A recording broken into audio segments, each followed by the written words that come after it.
Well, a lot of talk from political watchers lately all about how the Democrats are looking awfully strong heading into the midterms. But should the Democrats count their chickens before they hatched? Let's take a look at the way the House breaks down. Democrats need a net gain of 15 seats to take control of the House. Meanwhile, over on the other side at the Senate, the Democrats need a net pickup of 6 seats to gain control there. But as far as Barron's magazine is concerned this weekend, that's not going to happen. The financial newspaper's editors crunched the numbers, and Barron says the Republicans are going to hold on to both chambers. Do you buy that, or is Barron's off base? We're talking with former Texas Democratic Congressman Martin Frost, who's a Fox News political analyst, and Edwina Rogers, who's a Republican strategist. Welcome to both of you on this Sunday morning. Thank you. Hi, Eric. Well, you know, Barron's usually deals with Wall Street. It's a financial publication. And they say the party that has the most money will win, and they say that's the Republicans. Martin Frost, you're the Democrat. Do you agree with that, or are they wrong? Oh, I don't know what they're smoking over at Barron's because there was a nationwide poll, a very respected poll by one of the other networks this week that showed Democrats had a 15-point margin on the question of are you going to vote for a Democrat or a Republican for Congress. When the Republicans took control of Congress in 1994, they only had a 6-point margin on the same poll. We're going to take the House back. I think we'll wind up with plus 15 seats, pick up a total of 30, have a 15-seat margin. I don't know what's going to happen in the Senate. I think it's very close. I think as far as the House is concerned, Democrats should keep working right till the end, but we're going to take the House back. Almost everybody else agrees with that. Edwina, what are they smoking over there, or are they smoking anything? I'll tell you what they're smoking. They're smoking cash. They're smoking money. They're very excited with this economy, and the American people should be too. I think the Republicans could do a little better job of getting their message out.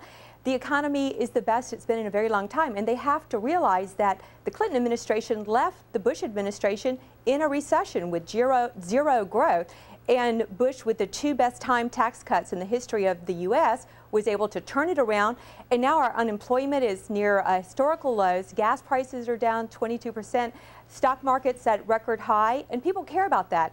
And also on the issue of the war in Iraq, that is the front line on terror. And I assure you that the president, more so than any other American, would love to get our service people out of there as soon as possible.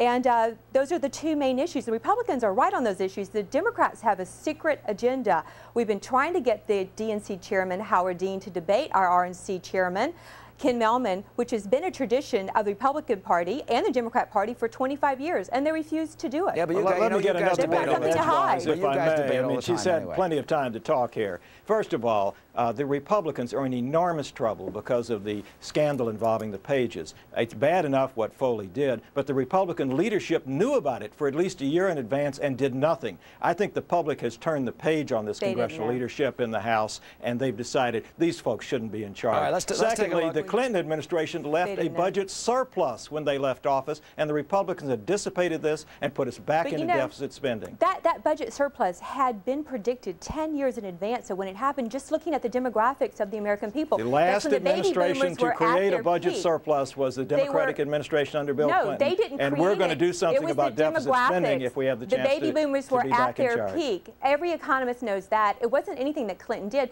And it is acceptable to have a budget deficit when you're at war. We're at war. Otherwise, we wouldn't be having a deficit. As far as Edwina equating the war on terror with what's going in Iraq, that's nonsense. We need to figure out what's going. We need to figure out what and get ourselves out of Iraq over a period of time, and we need to conduct the war on terror successfully as far as going after people. All right, last word, Edwina. How many? What do you think the Republicans will do? Well, I think we're definitely facing a headwind with the House. I think we'll hang on to the Senate. The House is a toss-up. It's 50-50. History is not on our time, but we're really good at turnout, and you have to look at race by race. All right, Martin. We'll win the House by 15 seats. All right, there it is. Martin Frost, Edwina Rogers. Thank you. Thank you both for waking us up.